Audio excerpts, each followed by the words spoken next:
Hello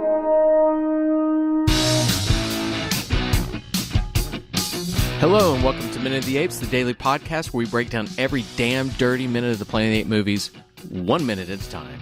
I'm Todd, I've got Richard and Sean, and JJ is still here with us, everybody. Yay! She made it through a second day. She thought we were so entertaining she wanted to come back. I know. She put up with me for a second day.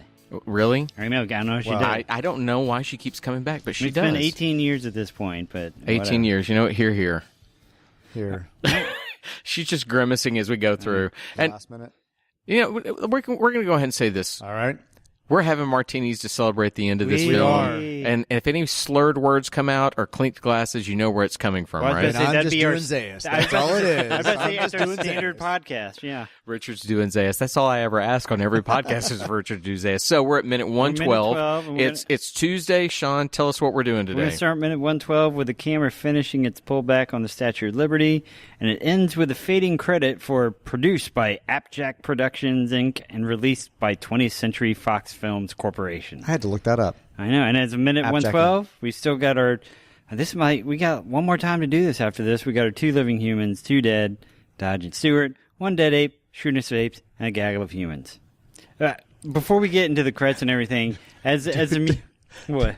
Do we get a post-credit scenes like the Marvel movies where like one more person dies? No, you get the ape. You get the ape that Taylor shot up on the top. He goes, "I'm not dead yet." Modern now. That's what I expected half the time. I just one more like post-credits So video. before we get into the credits, when you're pulling back, and they don't do any music. It's all water sound. Yeah, the ocean. I know this is a modern convention, but I just want to hear. So you had a bad day. When you post it to YouTube and your own cut of it, you can put that on the end of it. Just pulling back. You blew up day. So you had a bad day. So we get to the end. We get credits now. This film was... Richard, you didn't get to see this with us. You didn't go through these episodes. It's very front-loaded with a lot of the technical credits. I'm sure. We found out about Shamroy and all his, being the DP and any number of them. Did you go over the credits? Yeah, because you had to. Yeah, we did our best to. I'll be quite honest. That was Sean and I learning how to do JJ. She's shaking her head. I think she listened to that podcast, that episode. We did not.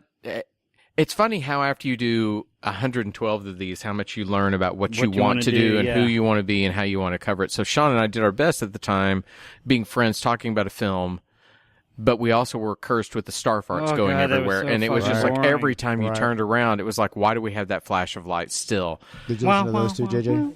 Oh, I'm so sorry. Okay, you didn't think star farts was funny at least once? The first time. Okay. Star farts! Every time I see you, I'm just going to say star fart from now on. Captain of P in space. Did you guys do that? No. Star fart. Star farts!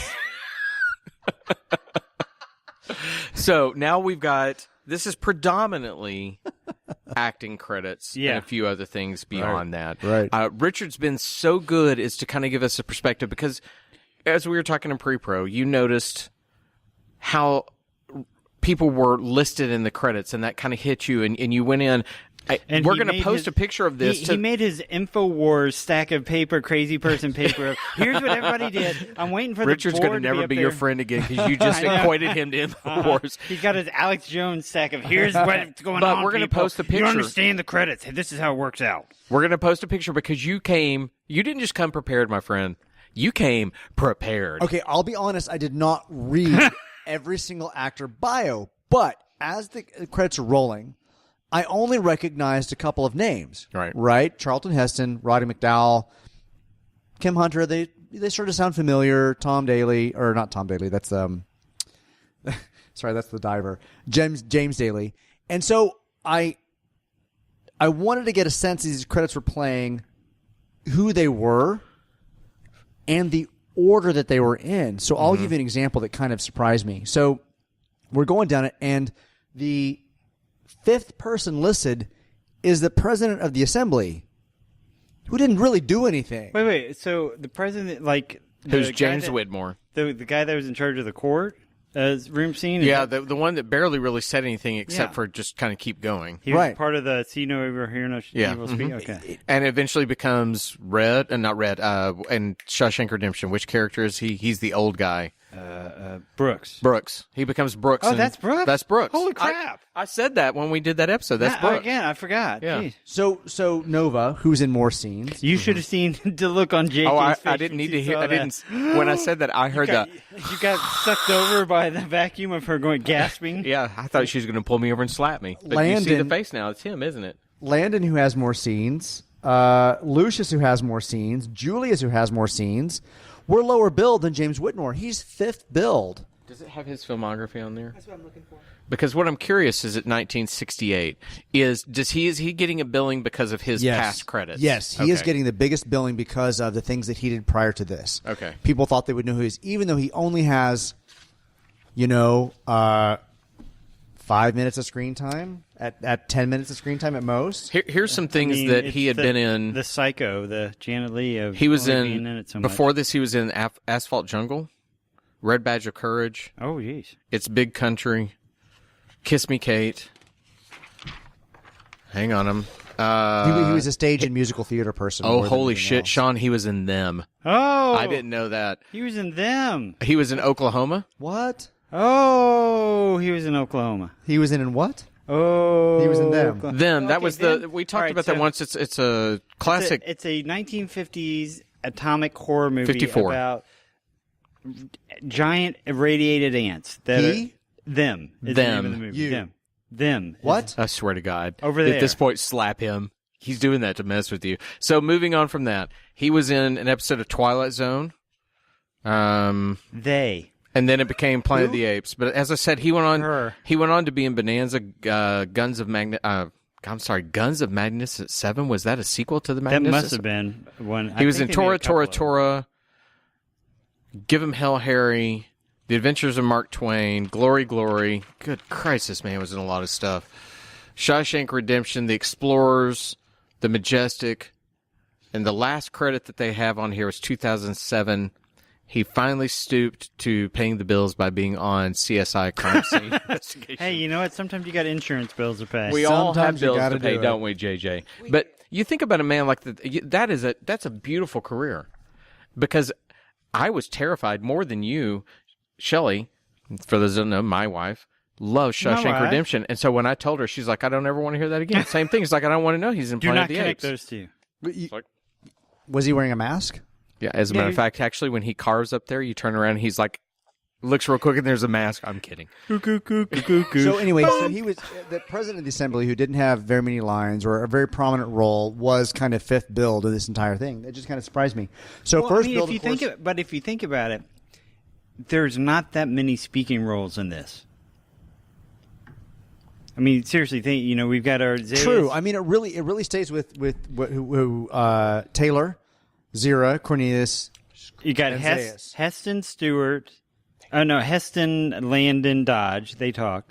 Zira, Zeus, Cornelius, Julius, Maximus. Nova didn't ever talk. No, she didn't. Honorus and Lucius. She was 7th billed. Besides that, she's 7th. She's 7th. It pays when your husband's an executive. She's 7th billed, so she's 2 behind James Whitmore. She's 2 behind James Whitmore, but nobody else did anything. I mean, he's Sean. To Sean's point, he's there's right. Not a lot of speaking roles. No, it's all Taylor. Beautiful. It's all Taylor, Roddy McDowell, Kim Hunter, Maurice Evans, James, and then it's surprising. And then the occasional guard, and that's it. I wish I knew the name of that guard that did such the flat performance that went on to a long character career, but don't you remember? They want him back here by tomorrow. They said to make sure he had the muzzle on. Wait, that was. You've got him printed out. Hang on, he's digging through his crazy notes. Julius? Hang on, you're talking about Julius? No, it wasn't Julius. There was another guy, and I even came back and apologized a couple of episodes later because once I read up on him, this may have been an early acting role, but he did go on to at least a long character. Wait, are you Hunt Leader? Was it the Hunt Leader? No, it's one of the guys that comes to take Taylor. Like when they were going to geld him. Or whatever. Yeah. When they're going to snip him. He did not get billed. Now they're going to do it to him in the morning. He just very flat about it. So the characters that got billed are Taylor, Cornelius, Zira, Zaius, President of the Assembly, Honoris, Nova, Landon, Lucius, Maximus, Hunt Leader, Julius, Dr. Galen, and Dodge. And for a movie Dodge was last? For a movie that purported seriously? to be talking about race relations in to put Dodge last. The United States, he was 13th, Is he 14th. Okay. I'm trying to err on the side of caution and think that you don't know what the contracts were. That's what I was going to say. Yeah. So much of this, when you look at these, and that's even on posters, card billings, whatever, it's all about agents have come in and said everything's been negotiated. But still, that's just so weird that can I see Dodge's sheet? We'll talk about it for just a second when we talk about some of these characters. So for a lot of these actors, this was either the first thing they did or the last thing they did. Right. And Dodge really didn't have a lot of experience, and he really didn't go on to have a lot of experience. Well, and no, he didn't, because prior to that, it was uncredited. Yeah. He had four credits, and I'm going to assume In Like Flint is the only thing that I know. Gunpoint, Madam X, and Git. After that, he was in Sweet Charity, which was an uncredited role, The Mad Bomber, Coffee, and Street Sisters. Apparently, according to this, his career stopped in 1974. Well, to be honest, after you've been gelded and you have that giant scar on your head, you really can't go very far. Well, after you've been stuffed and put into a museum, you're just going to be. They said his acting was stiff. Oh, damn it. I have always said I'm going to bring a snare drum and a cymbal, so when you guys make those jokes... Now we know for next movie. All right. That's all right. I'll be the special effects. The setup in here will slowly get bigger and bigger. Eventually, I'll actually have a true drum set. We actually have a little jazz quartet just sitting over there playing while we're doing I like that. But it was, for an actor like Jeff Burton, who played Dodge, to come into this big production like this. Well, I guess it wasn't a big production. They thought it was going to crash. They thought it was a toss away. And it was a success. They spent the money on Charlton Heston and a couple of other actors. And but makeup. Largely, it was just, these are character actors. I mean, you even look at that Landon goes on to be the Marlboro Man. That's about his extent to fame. I'm going to say this about Landon, besides being quite handsome. Well, he looks like a Sean Connery guy. He's a very pretty man. He doesn't have a Wikipedia page. Robert Gunner, who played Landon, has no Wikipedia page. He really even didn't do very much. He's known for Planet of the Apes, and he appeared in The Jackals and The Green Hornet. Is that his IMDb page? Yeah. Does it mention that he was the Marlboro Man on there? No, but it does in what page did I find that on? In the Planet of the Apes archive. I think we saw it in the Wikipedia, same place. Yeah. So, poor guy. I mean, he was kind of like the second lead astronaut, kind of like behind. In my mind, he had more potential there. He had a whole story that was neutered. Yeah. But they even could have followed. Yeah, they could have. Yeah. But, okay, poor guy, but at the same time, you're a no-name actor who's next to Charlton Heston. You're next to Charlton Heston in a film that you think is, hey, I'll at least have a credit, and suddenly it's a smash hit that's written by Rod Serling, starring Charlton Heston. The director goes on to do great things after that. So suddenly, you may be fourth, fifth, sixth, seventh build, you at least have a credit within a massive production. So what happens to these actors? I mean, who stops working? Who continues to work? Who's just looking for a gig? You don't know anything about what's behind their life. The person that decided they didn't want to act anymore. True. Rick Moranis, his wife died, and he decided, I'm going to take care of my kids. And, Ghostbusters, and then, Honey, I Shrunk the Kids, and those sequels, and then he's out of there. Yeah. Because he has the money and he wants to be with his kids. Who knows why somebody did why they did? So I don't know. When you move past Charlton Heston and you get down, and Roddy McDowall, who kind of continued to have a career after this. I'm sorry, do you have Kim Hunters over there by chance? Yeah. Go ahead. When you get I'd like past, to look at Kim Hunter, when please. you get past the two of them, Thank you. right? The only standout person of the cast that continued to work and work and work and work is Lucius. Lou Wagner, who played Lucius. Yeah. This was his second little film but he continued to do roles over and over and over again, all the way through. Like Arrested Development or something like that? Yeah. He's still alive. Yeah. Is he still alive? He's still alive. We got to try and get him on the show. I think he was playing a lawyer in Arrested Development or something like that. That is awesome. It said his most notable appearance was as the mechanic on Chips. Notable to them. So if I can use that as a segue to something,